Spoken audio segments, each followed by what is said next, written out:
Un pédophile, ça fait combien de victimes, en fait, exactement? Donc, à lui tout seul, en général, ça en fait beaucoup. Où il y a ne serait-ce qu'une goutte de perversion, c'est comme une goutte d'arsenic, ça tuera l'enfant. Du moment où l'enfant il a été transgressé une fois, il va aussi transgresser les petits camarades. À partir du moment où ils habilitent des organismes comme l'Institut Kinsey et valident des références comme CIEPUS, c'est à mettre à la poubelle, un point c'est tout. Dans les écoles et dans toutes les structures socialisantes, c'est-à-dire que ça pénètre dans toute la société.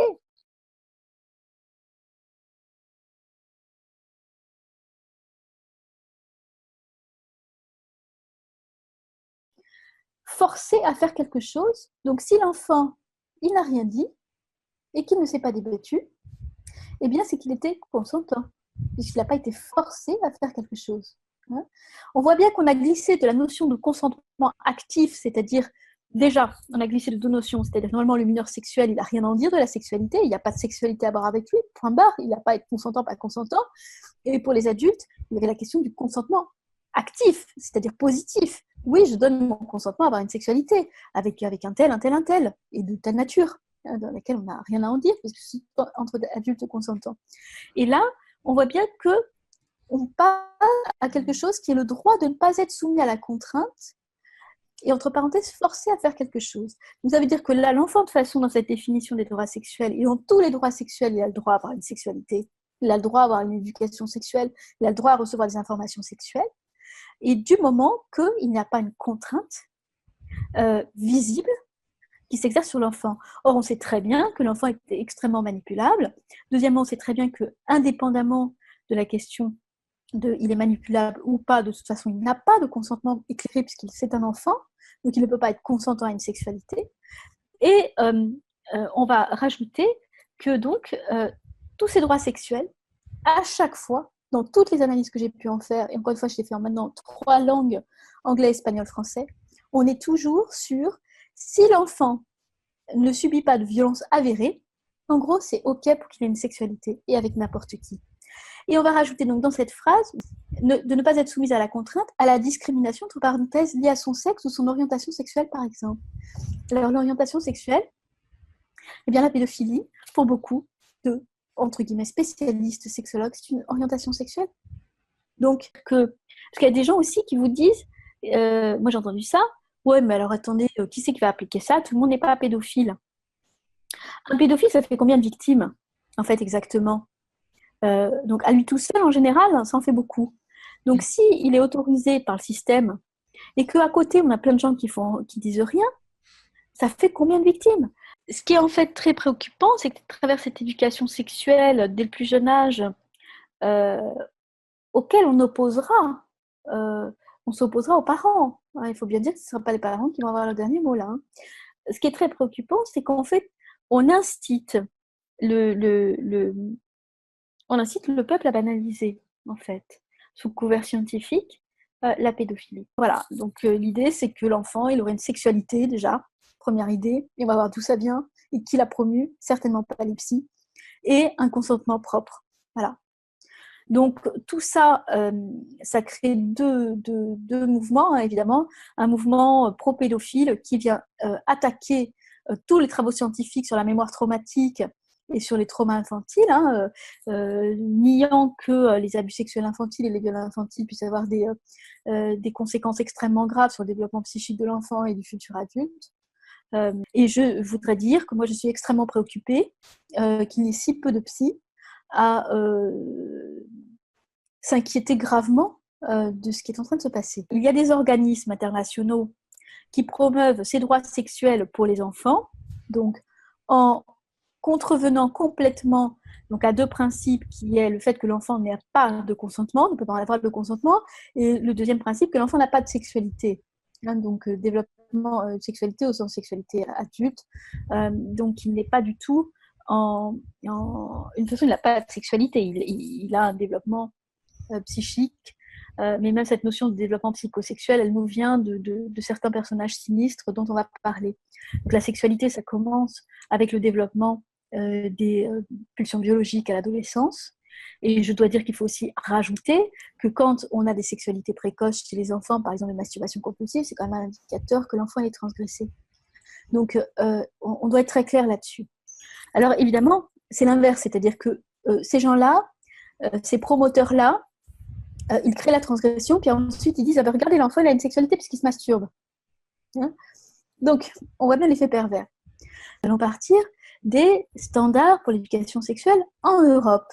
Hein, donc, ce document, cadre de référence pour les décideurs politiques et les autorités compétentes en matière d'éducation et de santé, et les spécialistes. Hein, il y a aussi un document de conseil de mise en œuvre dont on pourra parler. Hein, donc, on voit bien qu'on est sur des directives européennes qui rentrent dans les pays et qui ne nous demandent pas notre avis, hein, et qui rentrent par le ministère de la Santé. Donc, dans ces standards, on se rappelle qu'il y avait une matrice à partir de 0 ans, hein, d'éducation sexuelle. Il faut éduquer au sexe à partir de 0 ans. Alors, par exemple, à 4 ans, en anglais, on éduque aux sexual feelings, hein, donc aux sensations sexuelles. C'est sympa. Hein. Alors là, entre 0 et 4 ans, on étudie le plaisir et la satisfaction liés au toucher de son propre corps, la masturbation infantile précoce. Hein. Donc, c'est avec des adultes partenaires. Hein. Je répète, je redonne juste des exemples pour que les gens aient la curiosité d'aller voir. Donc, c'est un petit peu ce cadre-là. Alors, on se dit, qui a pondu ce document?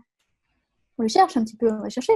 Mais c'est pas très difficile parce que c'est dans les bibliographies. Et qui sert de caution scientifique? C'est important, savoir sur quoi l'OMS appuie sa caution scientifique. Alors, pour le développement psychosexuel de l'enfant, elle l'appuie sur Sieckus et sur Sensoa. Alors Sensoa, je vais en parler après, et on va tomber sur Sieckus. 1, 2, 3, 4 occurrences, plus cet organisme est cité comme en fait, la référence scientifique. Sieckus a été créé en 1964. Je vais parler de Sieckus, qu'est-ce que c'est? Alors, Sieckus, c'est un organe. Alors, on va parler d'abord d'un afrologue qui s'appelait Kinsey, un pseudo-scientifique dont les recherches ont été financées par Rockefeller. C'est quand même important de savoir ça. Alors, ce Kinsey, c'est le professeur Judith Reisman, donc, qui nous a permis de connaître en fait quelle est cette imposture. Maintenant, il y a 2 livres d'elle qui existent en français, donc on peut en profiter parce qu'avant nous n'avions aucune information. Donc, ce Kinsey, il a pondu 2 rapports sur la sexualité, notamment le rapport sur la sexualité des hommes et la sexualité des femmes. Sauf qu'en fait, c'était un pédocriminel qui a utilisé pour ses recherches essentiellement des déviants sexuels. Alors, je prends un exemple. Alors, ces recherches, elles ont porté sur la sexualité, évidemment, humaine, mais plus particulièrement infantile, hein, évidemment, et jusqu'aux nourrissons. Donc, ce type, il a fait un échantillon d'humains de sexe masculin constitué de pédophiles incarcérés, d'homosexuels pédophiles, de jeunes prostituées, de délinquants sexuels. Alors, sur les chiffres, sur 4120 hommes, 3526 étaient des déviants sexuels avérés. D'accord? Dont 1600 des psychopathes. Voilà la scientificité de ce type pour nous expliquer ce que c'est que la sexualité humaine. Donc, on voit bien que déjà, à la base, pour nous expliquer comment fonctionne la sexualité de la société américaine, il y a quand même un problème dans le choix d'échantillons. Tout le monde peut le comprendre. Il n'y a pas besoin d'avoir fait Polytechnique pour comprendre ça. Et ça a été dénoncé par plusieurs professeurs d'université. D'accord. Il a fait une généralisation indue de ses résultats et ça a même été admis par l'un de ses co-auteurs, Paul Gebhardt. D'accord. Donc même les types avec qui il travaillait ont admis que les résultats étaient trafiqués. Contact particulier, en fait, Kinsey, il avait créé toute une équipe de pédophiles qui faisaient des recherches soi-disant scientifiques, donc par exemple des grands-pères qui abusaient de leurs petites filles, qui faisaient des recherches et qui envoyaient leurs résultats projectifs de pédophiles ou de pédocriminels à Kinsey. Et dans cet arrêt, il y avait un nazi, Baluzek, dont tout le monde savait qu'il était un pédophile extrêmement actif dans la Pologne occupée, un officier nazi extrêmement gradé, d'accord. Je vous ai parlé du docteur Pomeroy, le fameux Pomeroy qui est un de ses collaborateurs qui prenait la zoophilie. Donc, lui, c'est un des employés de l'organisation CIECUS, d'accord, qui a pour but d'enseigner la sexualité aux enfants. Ce docteur Pomeroy, donc en 1980, donc ancien collaborateur du Kinsey, témoigne en faveur d'un pornographe au cours d'une affaire judiciaire.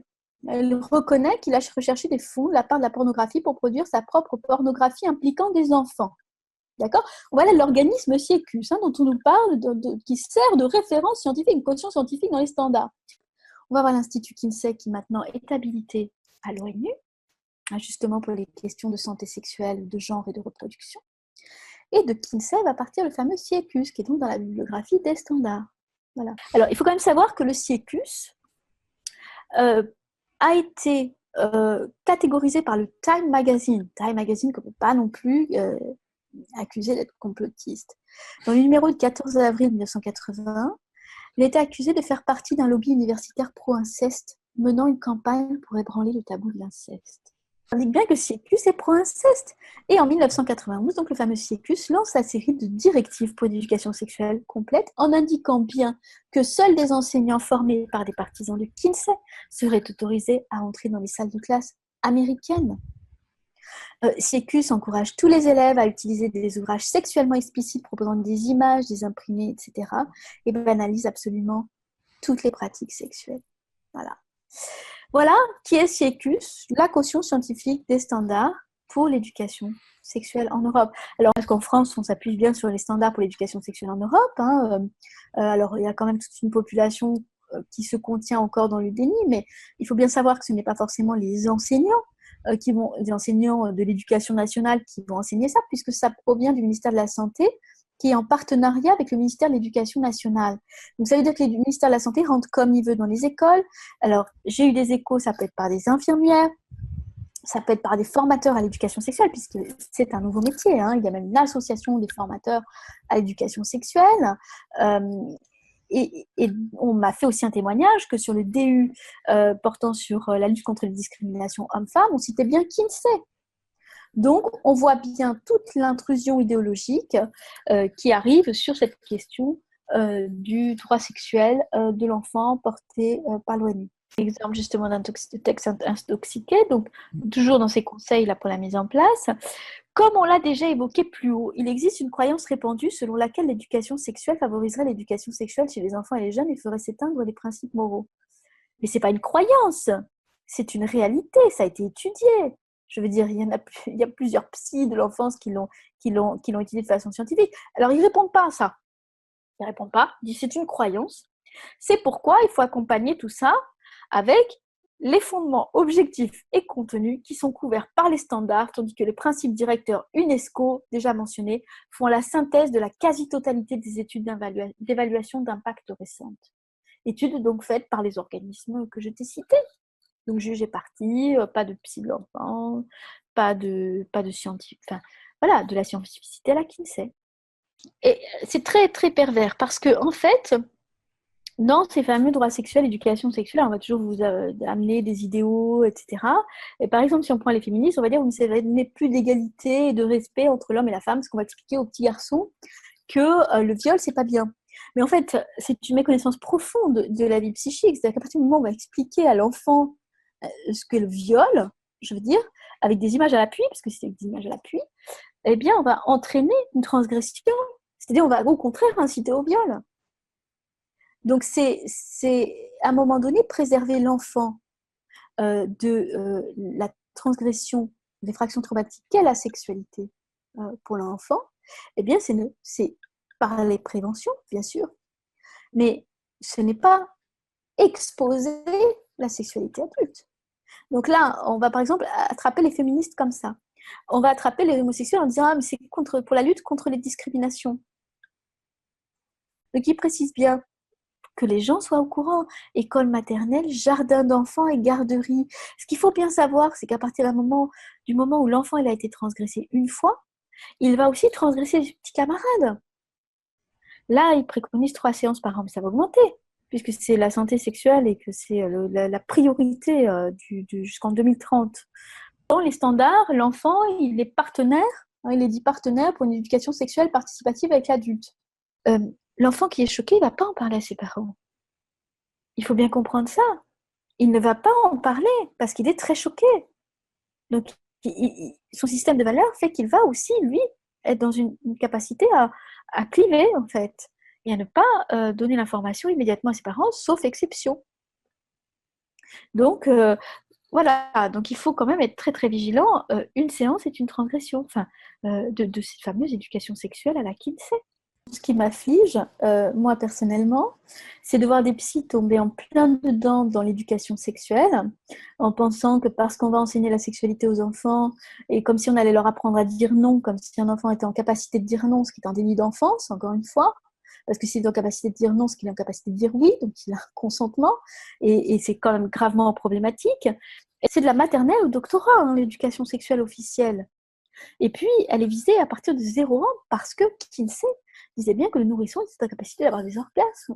Je voudrais rajouter que ce mouvement pro-pédophile est aussi présent au sein des psys, hein, puisque la Société américaine de psychiatrie en 1994 a supprimé donc, du DSM, c'était le manuel des troubles mentaux, DSM-4, la pédophilie, le masochisme et le sadisme.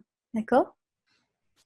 Et Judith Reisman évoque un article de 1999 dans le bulletin de la Société américaine de psychologie, un article qui vise à régulariser le sexe entre adultes et enfants consentants. Et nous avons aussi des psys qui peuvent revendiquer cette idéologie de la pédophilie comme orientation sexuelle. Et évidemment, un des grands financeurs de ces droits sexuels, du planning familial, c'est Bill Gates. Alors, je crois important de faire un petit aparté là-dessus. Le planning familial international a été créé par Margaret Sanger, d'accord, qui a soutenu la fondation Rockefeller avec enthousiasme pour ses recherches sa promotion des recherches sur l'eugénisme, qui visait à encourager les efforts reproductifs d'individus considérés comme ayant de bons gènes, tout en empêchant la reproduction des indésirables. On va voir pourquoi c'est un rapport avec les droits sexuels. D'accord. Alors, cette Margaret Sanger, il y avait au board du planning familial dans sa création le papa de Bill Gates, d'accord. Et aujourd'hui, nous retrouvons, c'est pas un scoop, tout le monde peut retrouver sur Internet, un Bill Gates qui nous explique que nous sommes bien trop nombreux sur la planète et qu'il va falloir quand même faire quelque chose. Bon, lui, il a des pistes avec les vaccins, mais bon, voilà. Et nous avons aussi dans la promotion de ces droits sexuels l'UNESCO.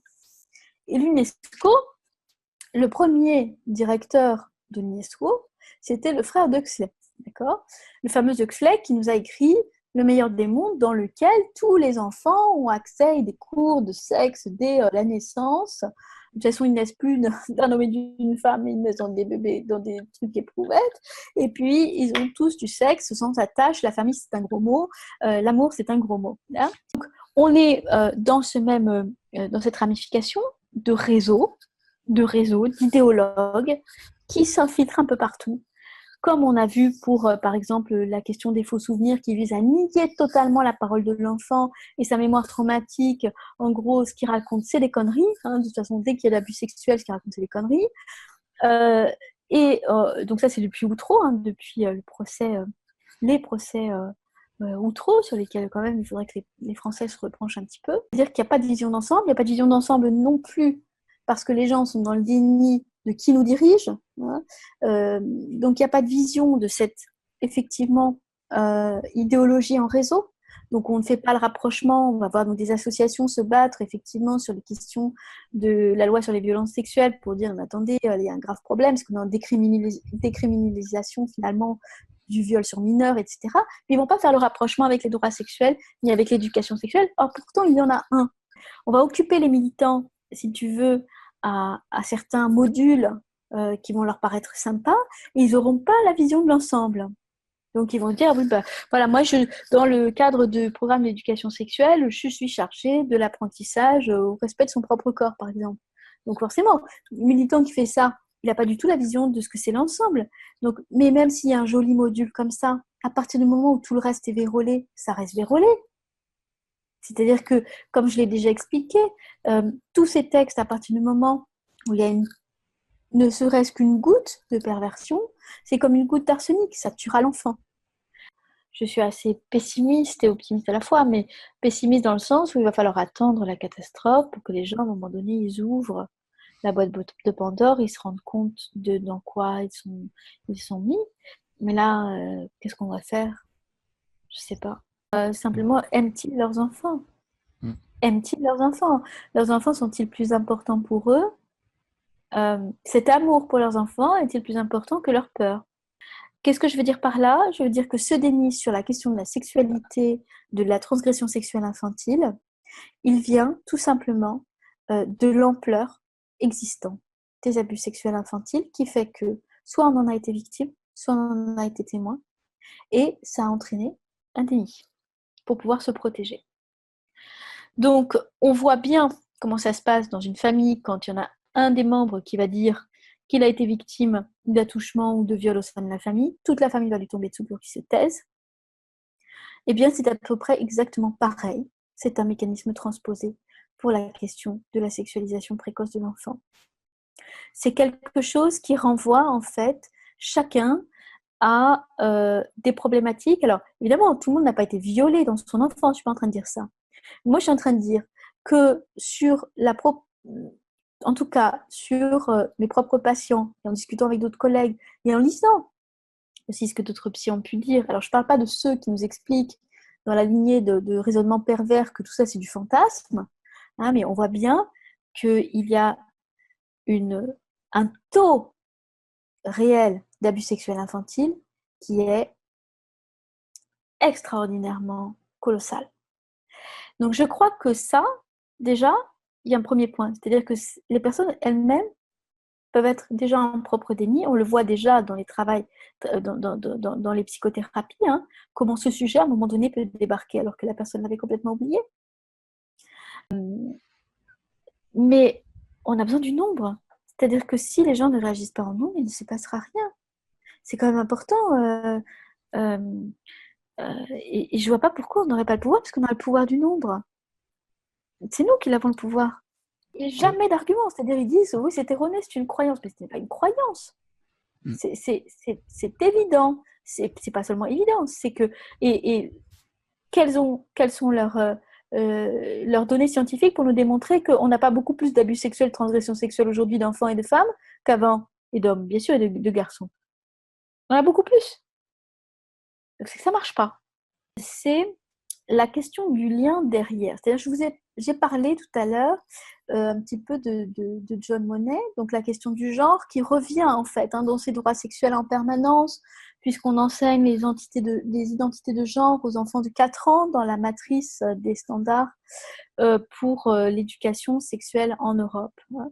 Donc, ce fameux John Monnet, professeur émérite de sexologie de renommée mondiale, à l'université Johns Hopkins, a pratiqué, donc est un copain de Kinsey, il fréquentait, il était un disciple en fait, hein, de Kinsey. Il a pratiqué des opérations chirurgicales, et notamment d'un petit garçon qu'il a voulu transformer en petite fille. Donc là, on est vraiment dans des expériences dignes de celles de Mengele. Hein. Ce fameux Monnet, donc voilà encore une référence qui va arriver dans l'Institut Kinsey avec Pomeroy, avec Gebhard, le collaborateur de Kinsey, avec la Calderon, pour être expert en pédagogie sexuelle. D'accord? Donc lui, il est expert en pédagogie sexuelle dans l'Institut Kinsey. Et ce même John Monnet, il faut que je finisse parce que c'est très important, il prône la pédophilie dans le Journal of Pedophilia de septembre 1987, qui s'appelle Paedika. Voilà à qui nous avons affaire. Donc, moi, aujourd'hui, j'aimerais beaucoup diffuser un petit peu le travail méconnu de Judith Reisman. Hein. Donc, je vais partir de son livre Kinsey, la face obscure de l'éducation sexuelle. Je pense qu'il faut quand même de la révolution sexuelle, pardon. Ça comprend beaucoup l'éducation sexuelle et elle explique bien dans son livre comment il y a des évolutions législatives qui sont faites à partir de l'inflexion évidemment de ceux d'en haut qui ont plutôt ce type de prédisposition et d'idéologie, et comment nous subissons en fait toute une idéologie de l'enfant sexualisé, de l'enfant qui serait consentant, etc. Idéologie qui est en fait tout à fait revendiquée depuis très longtemps par les pédophiles. Je veux dire, c'est pas nouveau. Hein. ça n'est absolument pas nouveau. On avait en 1968 et 68 art jouir sans entrave. Sans entrave, évidemment, sans entrave sur son prochain. Donc, on fait ce qu'on veut. Et donc, ce droit à jouir, maintenant, c'est un droit à jouir pourvu que l'autre soit consentant. Et le problème, c'est qu'on attribue un consentement à l'enfant. Et on voit bien ces évolutions. Tout ça n'est absolument pas un hasard. Tout ça est ficelé et cousu d'avance. Hein, et les débats sont soumis aux Français à partir du moment où, de toute façon, ils sont déjà tranchés. Et alors ensuite, on a l'autre argument pervers. En gros, comme les jeunes vont s'informer de toute façon sur la sexualité, autant qu'on les informe nous. C'est-à-dire que c'est encore une fois nier complètement le fait que l'adulte doit représenter un cadre sécurisant pour l'enfant, et que c'est encore différent d'aller voir un film porno en cachette des adultes que de se le faire inciter par les adultes. Même si ils disent « Ah bon, on a fait une erreur, c'était pas ce qu'on voulait faire », à partir du moment où ils habilitent des organismes comme l'Institut Kinsey et valident des références comme CIECUS, c'est à mettre à la poubelle, un point c'est tout. Comme je l'ai déjà expliqué, tous ces textes, à partir du moment où il y a ne serait-ce qu'une goutte de perversion, c'est comme une goutte d'arsenic, ça tuera l'enfant. C'est des adultes qui viennent parler dans les écoles de ça, dans les écoles et dans toutes les structures socialisantes, c'est-à-dire que ça pénètre dans toute la société. Et cet Aldous Huxley, il est aussi avec des thèses eugénistes. Alors évidemment, c'est un eugénisme positif, ou certains diraient un eugénisme de gauche, alors ça passe mieux. En gros, c'est quand même le même programme hein, que le programme du surhomme nazi, c'est absolument le même programme. C'est-à-dire qu'on va contrôler les naissances et la procréation pour stériliser en même temps ceux qui ont des mauvais gènes et autoriser seulement une partie de la population à avoir des enfants. Et évidemment, vous imaginez que ce n'est pas forcément nous qui allons être autorisés à avoir des enfants. Kinsey, dont je vais parler, et Huxley, donc le frère de celui qui a écrit Le meilleur des mondes, et qui va être à la tête de l'UNESCO, tous ces organismes promouvant les droits sexuels. Kinsey était partisan de stériliser à minima 10% de la population de niveau social inférieur, une sorte d'hygiène raciale et sociale. Alors, là-dedans, on a, après on parlera de l'instrumentalisation de tout le monde par rapport à ça, mais c'est important de voir ce qu'il y a derrière. Pourquoi ça a un rapport avec les droits sexuels? Parce que d'abord, les droits sexuels et reproductifs.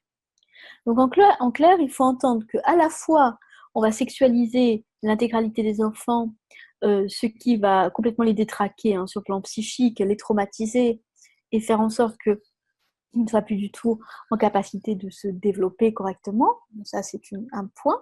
Mais en même temps, on va promouvoir à l'intérieur de ça les opérations de chirurgie transgenre sur les enfants. Et en même temps, on va promouvoir le droit pour quiconque d'avoir des enfants. Alors, on se dit, super, c'est vachement bien. Mais on va voir ce que ça cache.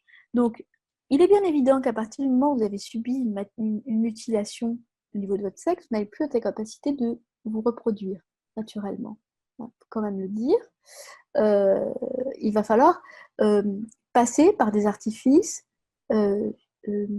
chirurgicaux et techniques.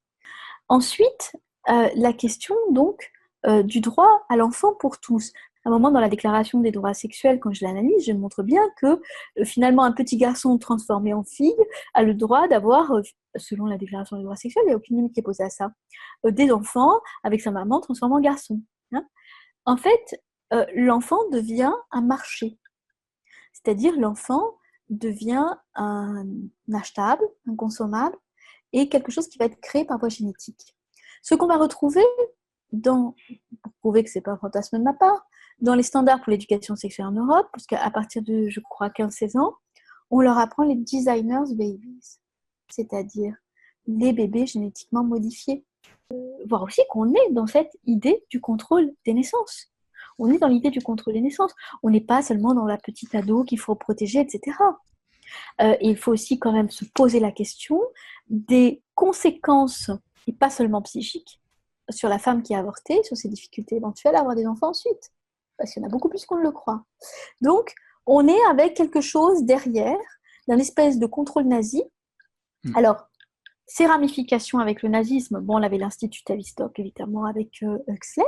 On a donc Kinsey qui entretient sa correspondance étroite avec un officier nazi de haut niveau, et puis tout ça, c'est OK pour tout le monde. Kinsey, qui est un fanatique d'Aleister Crowley, le fameux mage noir. Alors, le fameux Pomeroy dont je vous ai déjà parlé, il écrit que Kinsey avait espéré faire l'acquisition des journaux intimes d'Aleister Crowley. Aleister Crowley, c'était un occultiste, un mage noir, qui faisait sacrifices sataniques rituels sur des enfants, qui a été expulsé d'Italie suite à la révélation d'orgies sanglantes mortelles avec des enfants et leur mère dans son abbaye sicilienne, qui était en réalité une ferme absolument sordide, et qui meurt en 1947, date de création de l'Institut Kinsey.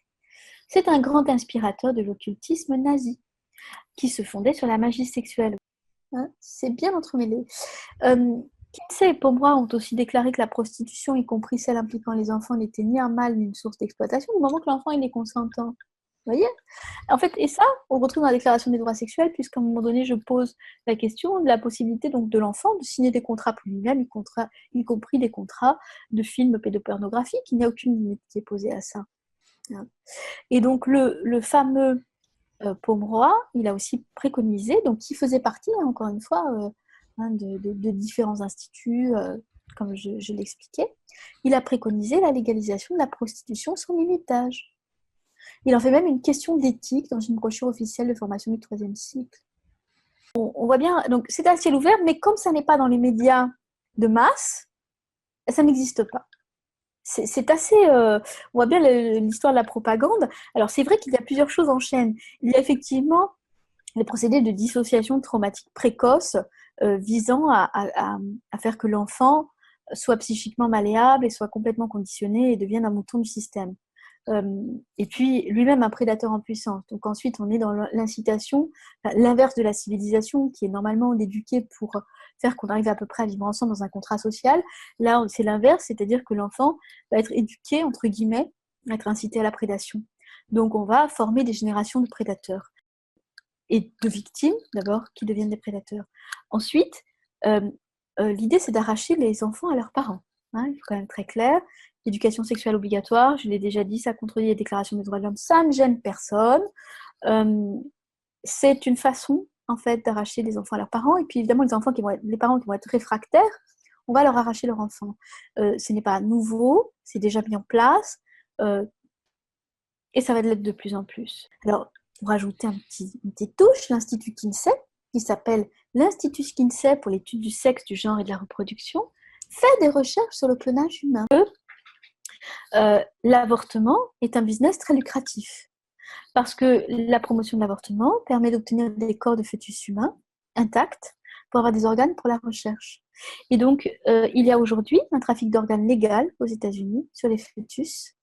Et cette recherche, évidemment, c'est en particulier la recherche génétique. Donc, on a une espèce de consentement d'un commerce de morceaux de fœtus à naître pour faire des bonnes recherches. Et le planning familial des États-Unis a été, en tout cas, mis en question pour ce trafic d'organes sur fœtus. Voilà qui nous avons à faire. L'UNESCO, l'OMS et l'ONU se fondent sur SENSOA comme support scientifique. D'accord ? Donc, SENSOA, il va encore une fois, jamais ne mentionnera l'abus sexuel d'enfants, ce n'est pas une donnée de base. Et il y a une sorte de consentement de l'enfant à avoir des relations sexuelles avec des adultes. Alors, SENSOA va indiquer par exemple que les enfants peuvent être à la fois homosexuels et lesbiens et avoir une activité sexuelle dans ce sens. Ils indiquent dans leur guide que les enfants se masturbent à partir de 3 ans. Et à partir de 6 ans, dans leur guide, ils se sexualisent dans des fantasmes érotiques et sexuels, peuvent vivre leur première expérience sexuelle avec des attouchements. Voilà, donc les experts scientifiques ayant validé ces projections perverses, on ne sait pas qui c'est. Un organisme qui a fait scandale parce que son site destiné à l'éducation sexuelle des enfants, sur son site, il y a un onglet pratique ou comment bien pratiquer la masturbation, fellation, pénétration vaginale ou anale, le tout illustré par des dessins très clairs, évidemment, à destination des enfants. Et sur son site aussi, il y a au moins une page qui contient des liens directs vers des sites pornographiques avec une présentation du contenu de chaque site. Des brochures pour les classes de primaire. Voilà encore ce qui fait autorité scientifique pour l'UNESCO, l'OMS et l'ONU. C'est la question de l'ingénierie sociale. Et là, je voudrais renvoyer aux travaux de vulgarisation que fait ma collègue psychologue Valérie Chédenard, sur sa chaîne YouTube où elle explique bien en fait comment ça marche, l'ingénierie sociale, la manipulation de masse. Et un des procédés de la manipulation de masse qui vise à créer des nœuds au cerveau, c'est les injonctions paradoxales. C'est-à-dire d'un côté, bah, regarde, on va faire une loi pour lutter contre les violences sexuelles. Ça s'appelle comme ça. Et puis en réalité, à l'intérieur de ça, on, on introduit la question du consentement de l'enfant et on introduit la question du viol sur mineur qui serait un délit. Donc ça, c'est contradictoire. C'est exactement pareil que quand Staline, en 1936, il proclame la constitution la plus démocratique du monde alors qu'il y a un plein système totalitaire. Et on est tout le temps sur des paradoxes de mots, c'est-à-dire l'éducation sexuelle, c'est censé faire de la prévention, alors qu'en réalité, c'est de l'exposition et du détournement et de la corruption de mineurs. Et donc, comme les mots n'ont plus aucun sens, le cerveau bug, et même si on veut ne pas être en déni, on se retrouve sidéré en impossibilité de penser. Et ça, c'est très important de s'informer sur comment ça marche, la manipulation de masse, euh, et qui passe par les fameux loisirs, le divertissement, effectivement toute forme d'addiction, hein, tout simplement, et puis en même temps par cette manipulation du langage qui vise à, à créer des verrous entraînant l'impossibilité de penser.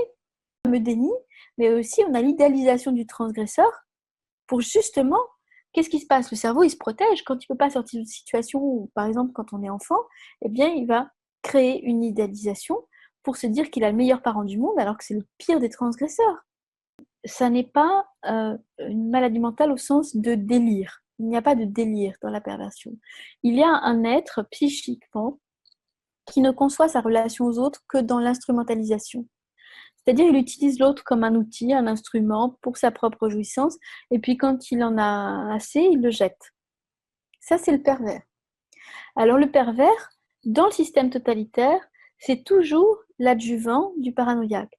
En général, c'est le grand capital, celui qui va se faire du fric sur les guerres, des trafics en tout genre, etc. Et puis, quand il n'a plus besoin, il jette.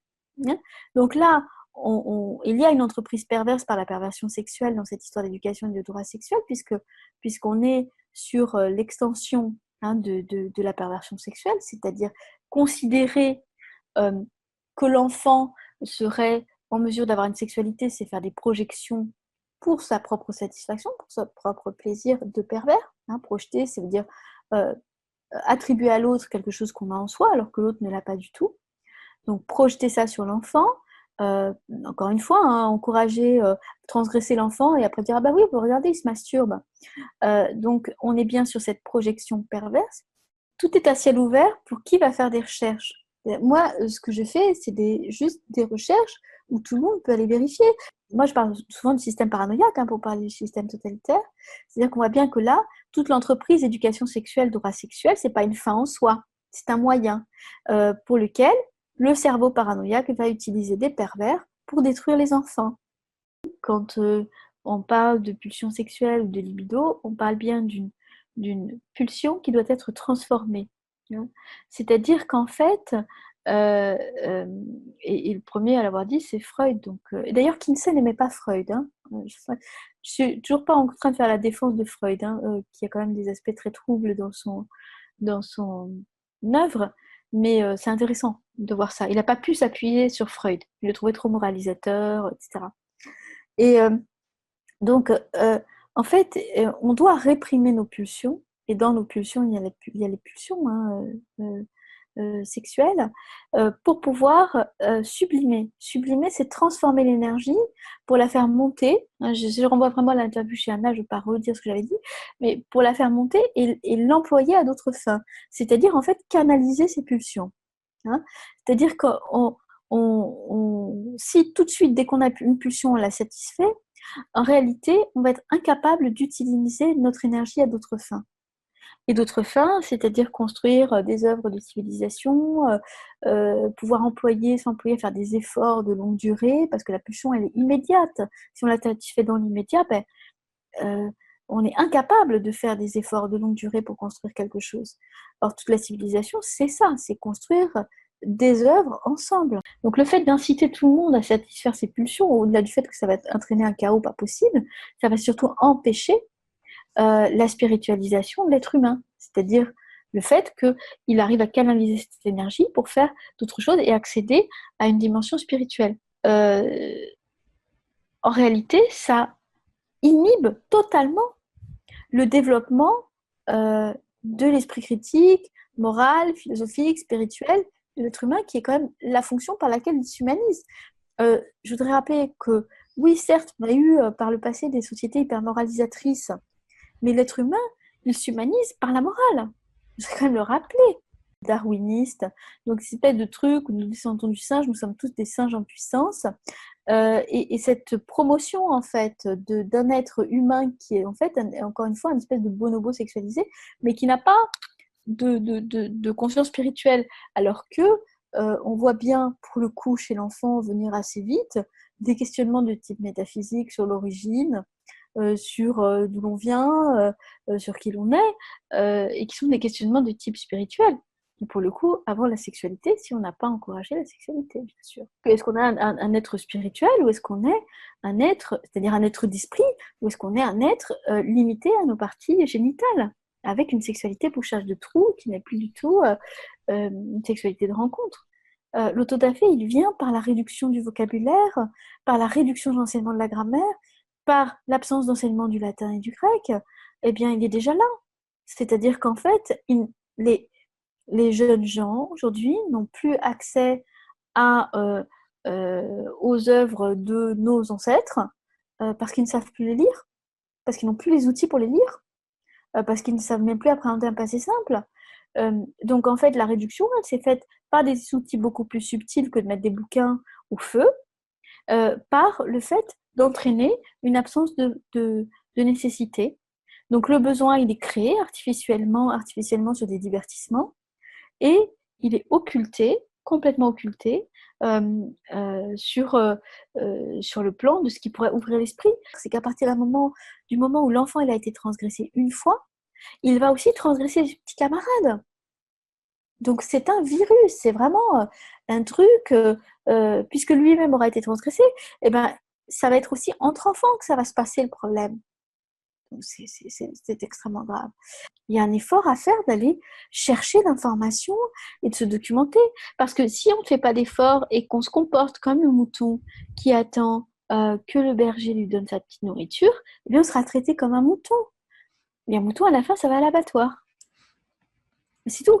Donc, il y a un premier effort à faire. Qu'est-ce qu'il faut faire? Eh bien, déjà, il faut faire un effort d'information, un effort pour comprendre et essayer d'analyser ce qui se passe. Ça veut dire que d'analyser aussi l'impartialité des médias. Comment peuvent-ils être impartiaux vu les financeurs qu'ils ont? Et une fois qu'on a compris, parce que de toute façon, on ne peut pas solutionner un problème qu'on n'a pas diagnostiqué. Que dans ce truc, évidemment, c'est des spécialistes ayant de l'expérience dans la conception et la mise en place d'une éducation sexuelle avec les enfants sur les thèmes liés à la sexualité. Donc, il est bien clair qu'on parle sexualité aux enfants. Je ne vois pas ce qui n'est pas clair. Ces gens-là, ils peuvent œuvrer dans le domaine de la santé, de l'éducation, travail social, donc c'est à peu près n'importe qui. Venir du secteur public, non gouvernemental ou encore universitaire, mais aussi des représentants d'associations de parents et de professeurs et des professeurs principaux dans une approche participative. Donc voilà, moi, simplement, j'ai dit aux gens, c'est vrai que c'est très difficile d'avoir du discernement. Simplement, regardez toujours les sources. Les gens doivent vous citer des sources, des preuves, des références.